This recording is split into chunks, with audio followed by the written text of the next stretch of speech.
all women are different, but they are all women. This video is androcentric from a men's point of view and is presented as opinion, commentary, and debate. Expressing opinions is not violence.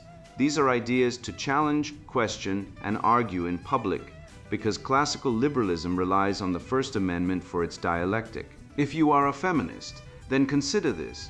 If patriarchy truly existed as claimed, feminism could not.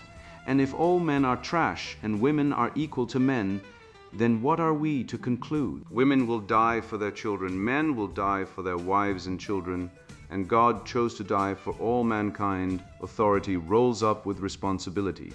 If this framing of facts offends you, click off to a cute cat video. Proceeding further will expose you to gamma bias and criticism directed at ideas, claims, institutions, not at any individual's virtue or dignity. Our method follows the 7 liberal arts: the trivium, grammar, logic, rhetoric, and the quadrivium, arithmetic, geometry, music, and astronomy, and the transcendentals, the good, true, and beautiful. If this framework is not for you, feel free to exit now. It's no disgrace. Women are wonderful. God bless America. Men are great. Feminismus Delendis 8. Rules for Radicals. Sabotage Guide for Western Civilization, written by Conrad Riker. Available now. Links in description. Rules for Radicals, a field guide for men who still notice reality. The red pill is a scalpel. How feminism, law, and laughter weaponize genocentrism to cripple men, and why you're already dead if you're still paying alimony to a woman who slept with your best friend. I was in a bar once when a woman told me, "If you really loved me, you'd support my dreams." I said, "If you really had dreams, you wouldn't need my support to chase them." She didn't laugh, neither did the bartender. That's when I knew this isn't about love, it's about leverage. The modern relationship isn't a union of two souls. It's a hostage negotiation where the ransom is your time, your money, and your silence. You think you're dating a woman? No. You're auditioning for a role in her victimhood drama, where your lines have already been written: pay, obey, disappear, and if you flinch, the gavel drops before the trial begins. Let's talk about the Harvard professor who lost his job for saying men and women might have different cognitive strengths. One sentence, A, maybe. Larry Summers didn't scream it from a rooftop. He whispered it at a conference. And like a priest caught jacking off in the confessional, the academic world went full exorcism. Why? Because truth is the original sin in the Church of Equality. They don't want debate, they want dogma. And their dogma says men and women are identical, except when it comes to child support, workplace deaths, or prison sentences, where suddenly biology doesn't matter at all. Men die in mines, on rigs, in war, while women tweet about toxic masculinity. We're 93% of workplace fatalities, yet feminism treats male suffering like background noise in a horror film, heard but never seen. You know what else is never seen? The real rape statistics. The UK Crown Prosecution Service found that 11% of rape allegations are proven false. Proven. That's 1 in 9. But try saying that in public. Go ahead, I'll wait. You'll be cancelled faster than a Netflix show with white male leads. And why? Because false accusations are cheap for the accuser, social capital, attention, maybe a payday, and catastrophic for the accused. One accusation and your career evaporates like piss on a hot stove. This isn't justice. It's a protection racket run by sentiment and sanctimony. And don't get me started on subtle jokes. I made one at a party clever Shakespearean in its precision. The woman across the table said, "You're so negative, translation. You saw through the script." Women don't want wits, they want worshippers. A man who gets irony is a man who can't be gaslit. And a man who can't be gaslit is a man who can't be used. So they pathologize your intelligence, call you toxic, call you angry. Meanwhile, they'll let some drooling gym bro call them daddy and call that empowering. This is the matrix. You're punished for strength, punished for silence, punished for speaking, punished for staying, punished for leaving. The rules change mid-sentence. The goalposts are on wheels. And the referee, she's sleeping with the opposing team. Wake up, the system isn't broken. It's working exactly as designed to extract from men, exalt women, and erase the truth. But the truth is still here, and I'm going to hand it to you like a loaded pistol. The lie of equality, how feminism weaponizes victimhood to destroy men. Equality is not the goal, it is the Trojan horse. You hear that phrase and roll your eyes. But let me ask you, when was the last time you saw a woman pick up the check at a restaurant and say, "No, no, I've got this, I want to support you for once"? Exactly, because we both know the script. You're expected to open doors, pay for dinner, propose, initiate, apologize, and absorb the emotional wreckage of her bad day, all while being told you're privileged. Meanwhile, she gets celebrated for doing the bare minimum, showing up on time, not yelling, or God forbid, cooking you a meal once every 3 months. This isn't equality. This is asymmetry dressed up as justice, and it's killing men. Look at the Harvard gender scandal of 2005. Larry Summers, then president of Harvard, dared suggest, based on peer-reviewed research, that biological differences might partially explain why fewer women end up in top STEM fields. Not all of it, not even most of it, just some. The backlash was nuclear. Feminist mobs howled. The faculty voted no confidence. Within 2 years, Summers was gone. Fired, not for corruption, not for abuse, for thinking aloud. Meanwhile, every feminist professor on campus can scream "men are trash" in lecture and get tenure. That's not academia, that's ideological occupation.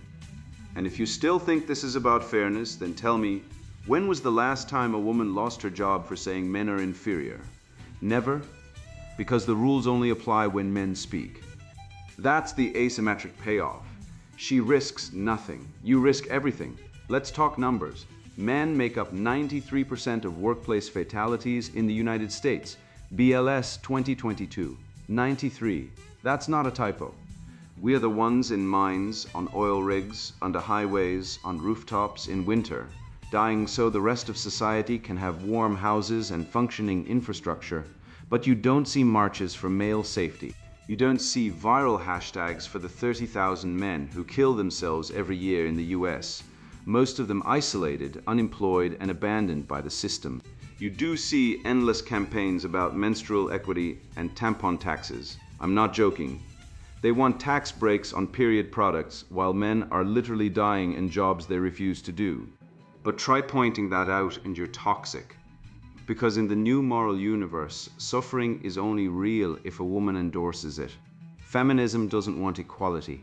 It feeds on inequality. Its entire business model depends on it. If men and women were truly equal, the movement would collapse overnight.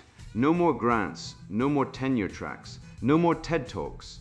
So they manufacture victimhood like a cartel manufactures heroin. False rape allegations.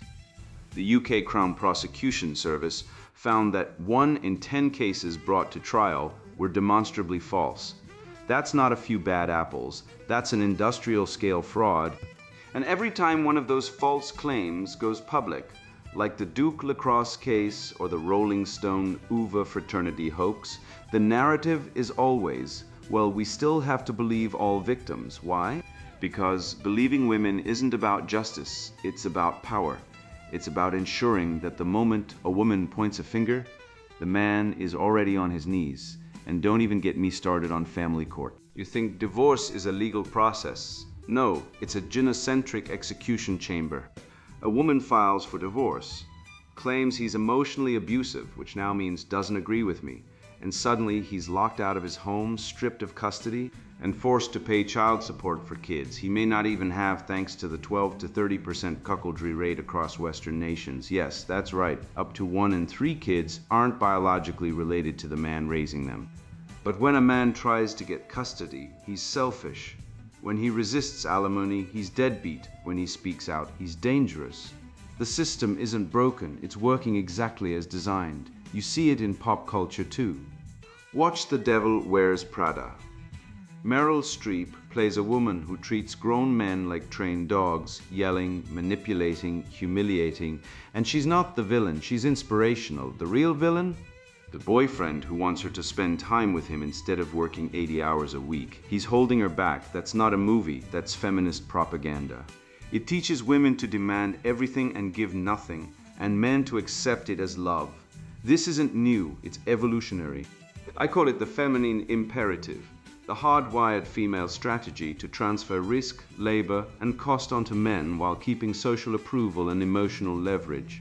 It's why women don't fight wars, but demand men do. Why they don't fix the car, but complain when it breaks. Why they don't initiate relationships, but punish men for not trying. It's not malice, it's biology. And feminism didn't challenge it, it weaponized it. Turned female fragility into a battering ram against male agency. And you're caught in the crossfire. You're told to support her career, validate her feelings, be emotionally available. But here's the test no one tells you. If she would never do it for you, it's not love, it's extraction. Real love is mutual. But genocentrism masquerades as love while draining you dry. Say no, you're controlling, set boundaries, emotionally unavailable. Want equal effort. Misogynist, the trap is designed so you can't win. So what's the remedy? Simple, male sovereignty. Stop funding the machine. Stop validating lies. Stop apologizing for existing. You're not here to serve as her emotional servant, financial ATM, or sperm donor. You are a man, rational, courageous, self-possessed. Draw the line. Walk away from relationships that demand sacrifice with no return. Refuse to participate in the theater of female victimhood. And above all, stop believing the lie that you need to earn the right to exist. Because the truth is, you already have it. I've learned the hard way that laughter is a battlefield. Every time I've made a sharp observation wrapped in irony, whether about gender roles, workplace double standard, or the absurdity of toxic masculinity lectures from women who've never lifted anything heavier than a protest sign, I've been met with silence, side-eye, or outright hostility. It's not that the joke fell flat. It's that it hit too close to home.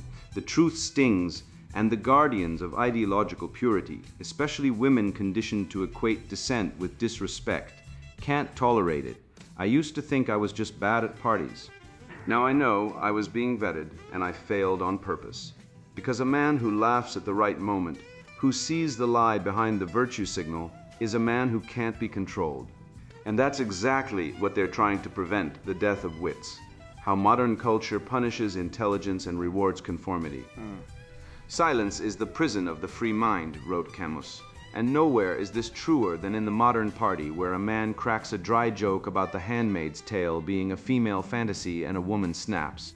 That's not funny. In that instant, the room freezes. The man didn't just offend her sensibilities, he failed her loyalty test. He showed he still has a functioning brain, and that's the real crime. The joke wasn't about Gilead. It was about the truth.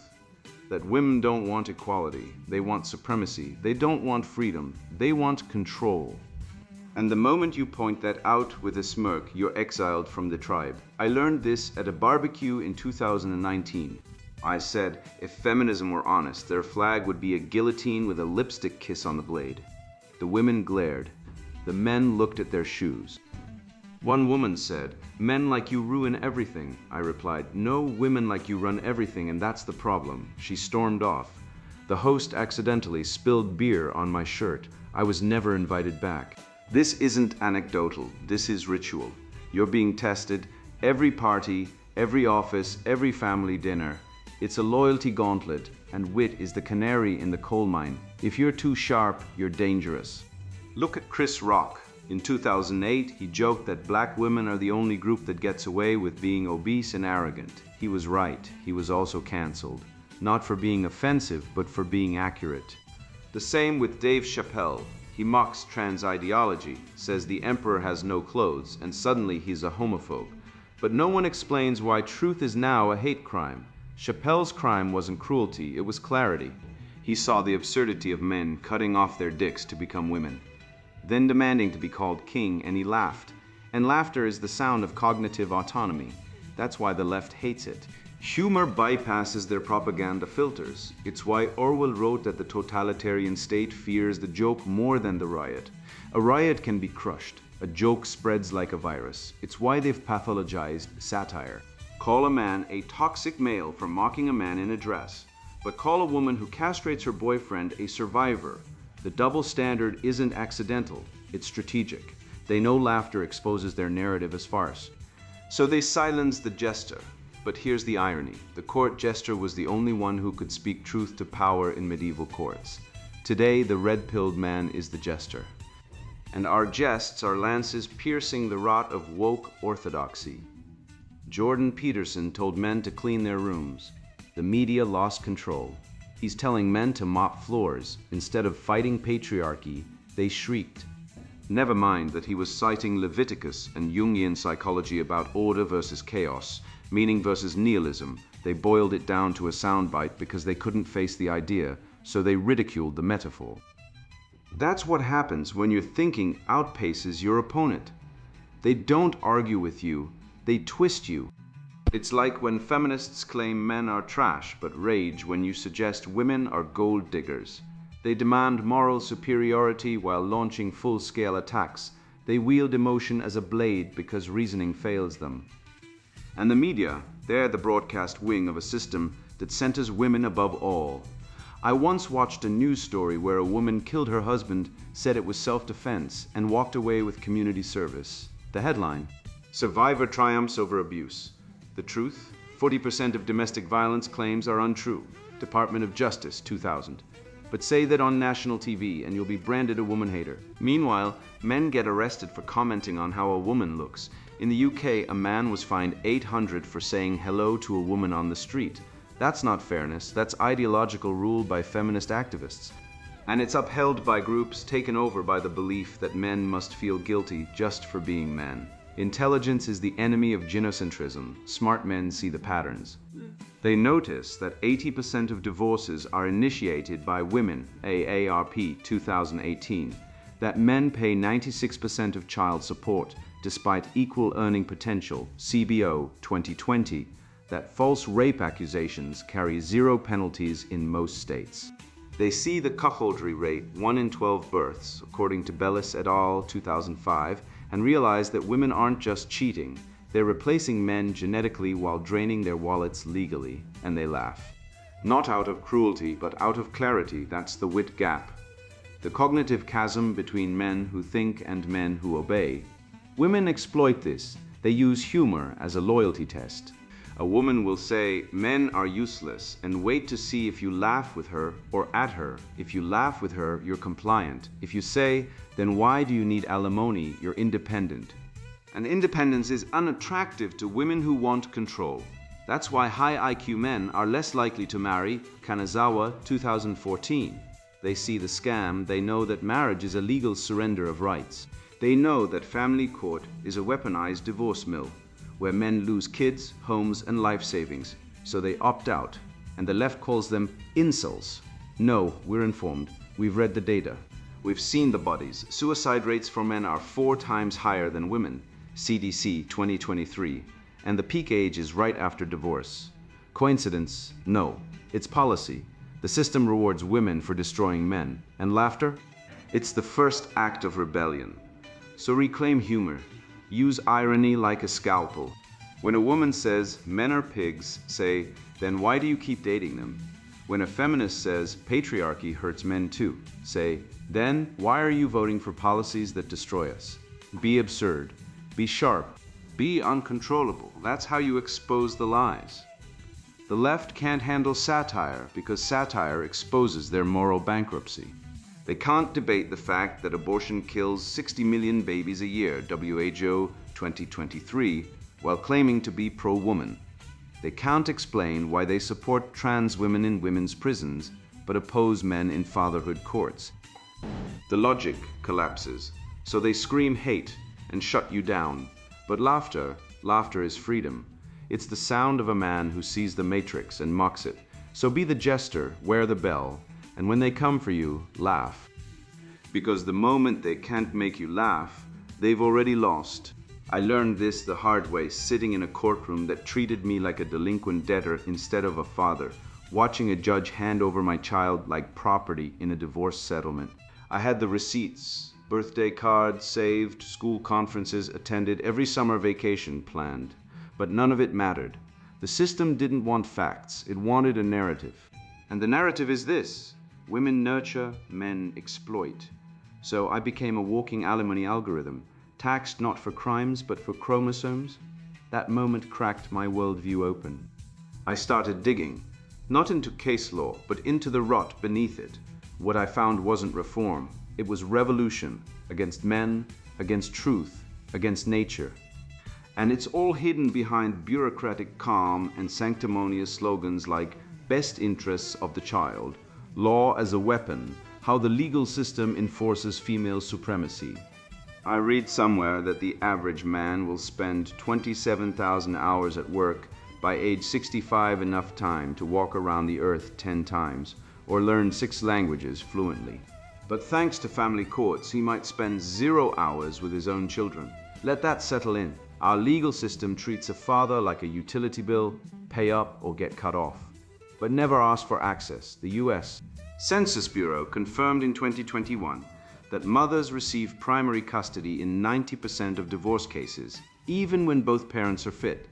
This isn't about child well-being. This is system-backed maternal dominance. The state doesn't care if you coached Little League, paid for braces, or stayed up with fevers. If your ex-wife says he was emotionally distant, the judge nods like he just heard a serious crime. And suddenly, you're a guest in your own life. I once met a guy named Mike at a gun range, ex-army, clean record, raised 2 kids from birth. His wife cheated, left, and accused him of verbal abuse after he asked where the kids' Halloween costumes were. The court believed her.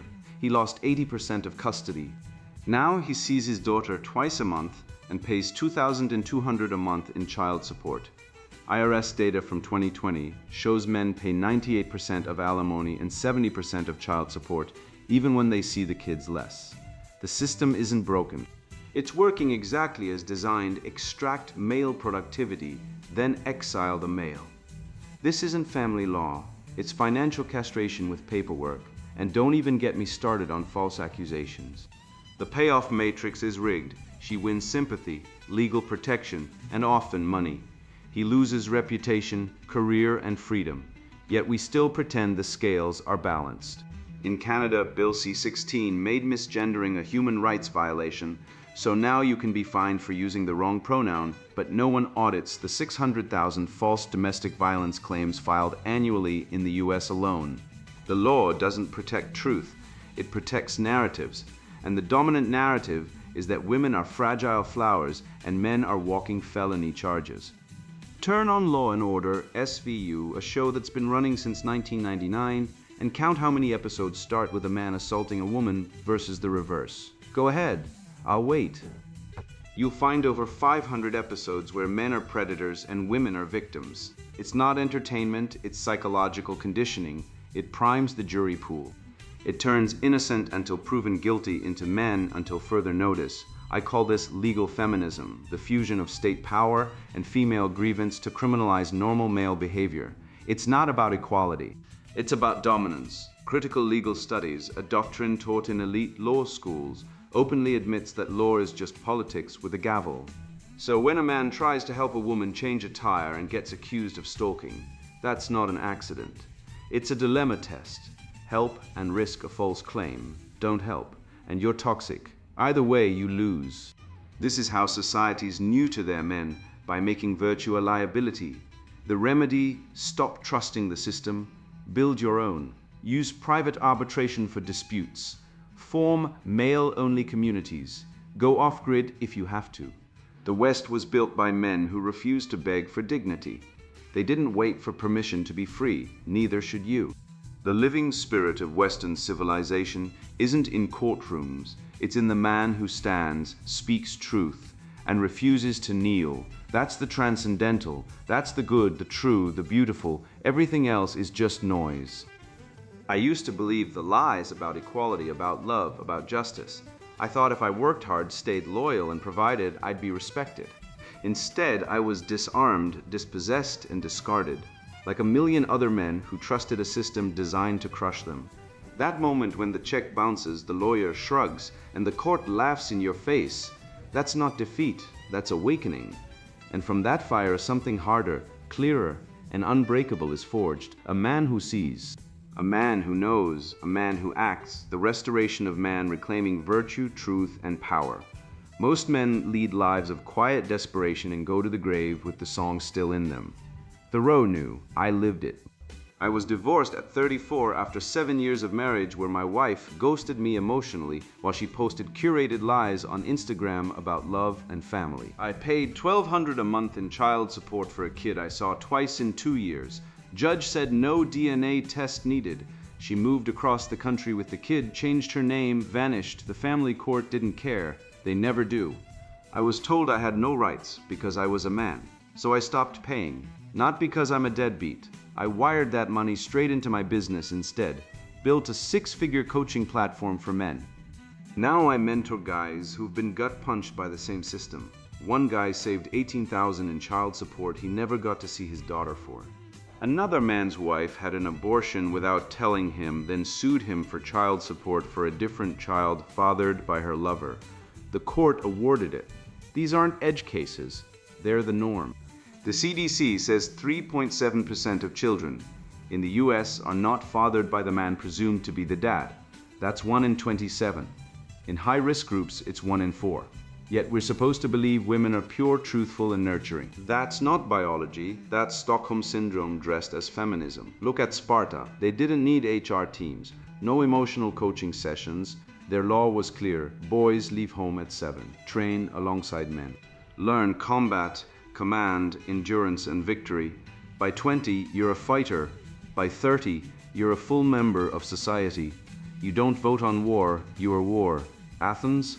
They filled their streets with thinkers arguing language while letting women manage homes and pull strings in politics from the shadows outcome. Athens lost to Sparta, then Macedon, then Rome, not due to lack of intellect, but lack of substance. They mistook discussion for strength, speech for action. Socrates died from poison because he had no power to resist. Plato ran. Aristotle taught Alexander the only man who truly acted. Athens bred speakers. Sparta shaped actors. And now we inhabit a worldwide Athens. A culture of men who recite Nietzsche while sobbing in therapy about their childhood. We've softened schools, turned feelings into battles, and punished natural male traits. The typical American boy gets labeled with ADHD, medicated with Ritalin, and told to stay quiet and express his emotions. Meanwhile, girls are trained to use emotion as a tool, twist views, and treat male respect like a right. The result? Boys now finish high school at just 66% the rate of girls. Men account for 93% of job-related deaths, 80% of suicides. Yet the story says men hold all the power. That's not power, that's bloodshed masked as advancement. So we make our own culture. No more waiting for Hollywood to stop casting female-led action films where men are comic relief or villains. We write songs about honor. We make films where the hero doesn't apologize for being strong. I know a guy in Texas who made a short film called Iron Father, cost $12,000. It's about a steelworker who walks away from a toxic marriage, raises his son alone, teaches him to weld, hunt, and read Marcus Aurelius. The wife, she's shown stealing from the kid's college fund to buy Botox. The film got 4 million views on Rumble before being deplatformed on YouTube. Why? Because it showed a man winning without compromising. That's forbidden. The leftist cultural machine runs on 3 lies. 1, men and women are interchangeable. 2, biology is bigotry. And 3, power is oppression. All 3 collapse under basic logic. Women have 2 X chromosomes, men have XY. That's not opinion, that's DNA. Women bear children, men don't. That's not patriarchy, that's nature. Women, on average, live longer, seek less help for mental health, and are rarely drafted. Yet they demand equality in sports, combat roles, and pay, while keeping alimony, custody bias, and false accusation immunity. The stats don't lie. 98% of false domestic violence reports are filed by women. National Institute of Justice. 70% of men in prison for domestic violence were the primary victims. Canadian Ministry of Justice. But try saying that online. Watch how fast the bots come. That's not debate, that's dogma. I use the trivium grammar, logic, rhetoric to destroy their arguments. Grammar, define your terms. When a feminist says patriarchy, ask her to define it. She'll stutter. Why? Because it's a floating signifier, a boogeyman used to justify resentment. Logic, if men are so powerful, Why are they 93% of the homeless population? Why do men die 5 years earlier? Why do boys get expelled from school at 4 times the rate of girls for the same behavior?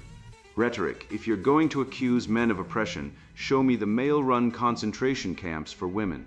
Show me the all-male legislature that banned female suffrage last decade. You can't because it doesn't exist. What exists is a system that rewards female victimhood and punishes male strength. The remedy, the red pill pyramid.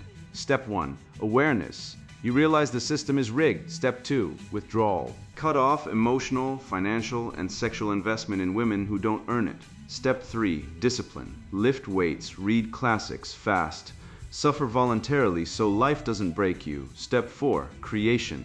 Build a business, art, or community that reflects male virtue. Step 5, legacy.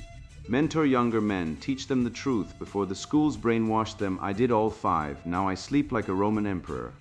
The 5 pillars of male restoration aren't suggestions, they're survival tools. 1. Financial independence. Don't rely on a woman's income or the state. 2. Physical strength. Your body is your first weapon. Train it. 3. Intellectual rigor. Read Plato, Seneca, Solzhenitsyn. 4. Emotional sovereignty. Don't outsource your worth to female approval. 5. Brotherhood. Find men who think like you. Meet weekly. Share struggles. Hold each other accountable. One guy in my group was suicidal. We got him to the gym, cut his sugar, got him on testosterone replacement. His levels were at 200 below fertile range. 6 months later, he started a carpentry business. Now he's engaged on his terms. No prenup, but full transparency. She knows the rules. No kids until year 3. Joint finances only after 2 years. And if she cheats, it's 100% custody to him. She agreed because she's not a feminist, she's a woman who respects strength. Viktor Frankl said meaning is the primary human drive. Jordan Peterson proved it with his lobster studies. Dominance hierarchies are biological, not social constructs. Men who accept hierarchy don't collapse under pressure, they thrive. The suicide rate for men skyrockets when they lose purpose. 80% of suicides are men. Why? Because we're told we're obsolete, that our strength is toxic, that our desire to lead, build, and protect is problematic. Bullshit. The West was built by men who defied nature, crossed oceans, and died for ideals. Not by women sitting in cafes complaining about the patriarchy while using iPhones invented by men. The fall in Genesis wasn't about eating fruit. It was about Adam obeying Eve instead of God. He abdicated sovereignty. That's the original sin, and it repeats every time a man lets a woman manipulate him into weakness. The remedy isn't religion, it's reality. Reject the feminine mystique. Stop worshiping female emotion as sacred. Embrace the warrior philosopher. Read Marcus Aurelius. He didn't cry about being emperor. He ruled, wrote, fought, and died with dignity. Build a new civilization from the ruins, not with protests, not with votes, with action. Train men, mentor boys, create beauty.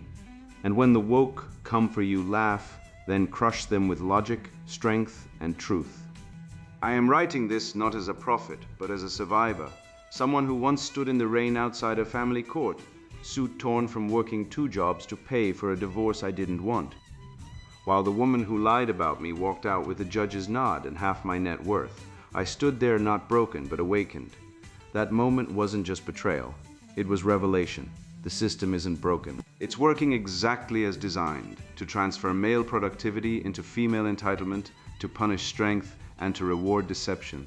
And the worst part, they call it justice. You've seen it too.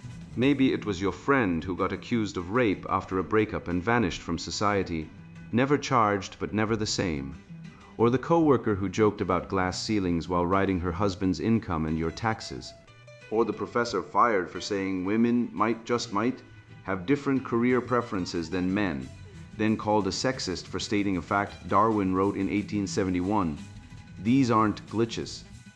They're features of a gynocentric matrix built on 3 lies: that women are pure, men are dangerous, and equality means female supremacy. The data laughs in their face. 25% of married women cheat, and 30 to 40% of children raised as someone's aren't. Bellis, 2005. Anderson, 1999. In family court, men lose custody 90% of the time, even when evidence shows abuse or neglect on the mother's side.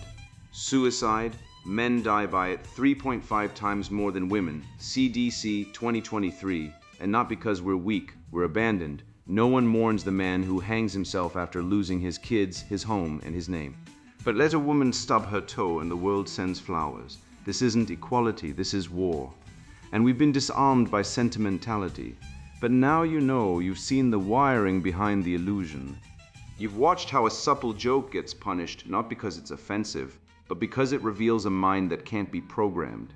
You've seen how supporting her career is just emotional extortion dressed as love. You've seen how the law treats a false rape accusation like a traffic ticket for the woman and a death sentence for the man, and you've realized the West wasn't destroyed by barbarians at the gate. It was hollowed out from within by people who worship victimhood like a god and call truth hate. But here's the good news, the red pill isn't bitter. It's liberation. You don't need permission to think. You don't need approval to live. You don't need to apologize for being strong, smart, or silent. Build your own world. Train your body like it's your weapon. Train your mind like it's your fortress. Keep your money, your time, and your loyalty for men who've earned it, not women who demand it. Laugh when they call you toxics, smile when they accuse you, and when they come for you with their courts and their lies and their tears. Stand like Sparta at Thermopylae, because you know something they don't. You are right. This essay isn't an end, it's a spark. Now go set fires. And now the sponsored book introduction, Rules for Radicals, Sabotage Guide for Western Civilization. Look around. Your world is crumbling. The institutions meant to protect you, schools, courts, media, have been turned against you. They preach equality while systematically dismantling everything strong, stable, and distinctly masculine. I saw it firsthand. I witnessed the slow rot, the deliberate sabotage masked as progress, the demonization of men, the denial of biological reality, the calculated destruction of the family. It wasn't an accident, it's war. A war declared on men and the civilization we built. This book is the counterattack. Forget polite debate, forget appeasement. Inside, you'll find the unvarnished truth. We dissect the poisonous ideologies, Marxism repackaged as feminism, critical theory disguised as scholarship that fuel this destruction. We expose their playbook, how they infiltrate education to poison young minds, manipulate media narratives, weaponize the legal system, and turn corporations against their own foundations. We name the architects of this cultural suicide. We go deeper. We confront the lies about masculinity, that toxic label, a trap designed to paralyze you.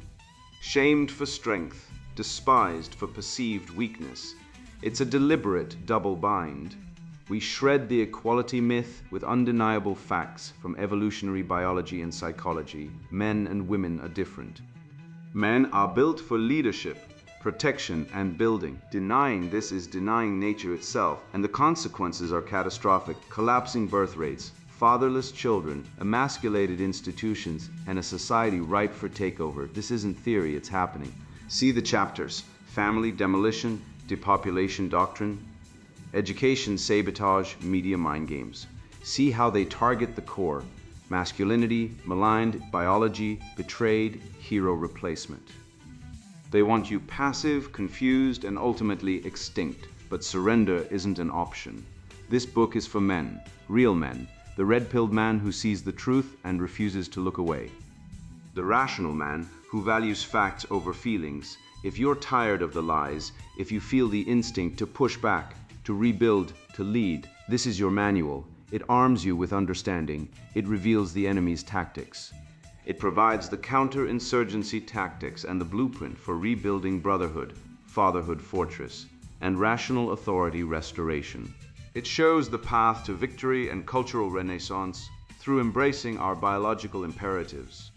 If you're looking for validation of victimhood, if you believe the destructive myths this book destroys, if the words patriarchy or biological reality trigger you, put this down now. Go read something soothing, knit a sweater. This isn't for you. This is for warriors who understand civilization hangs in the balance, and men are the only force capable of saving it. If you're ready to fight, to reclaim your birthright, to restore order, read on your future. And the future of everything worth preserving depends on it. Rules for Radicals, Sabotage Guide for Western Civilization, written by Conrad Riker. Buy now, links in description.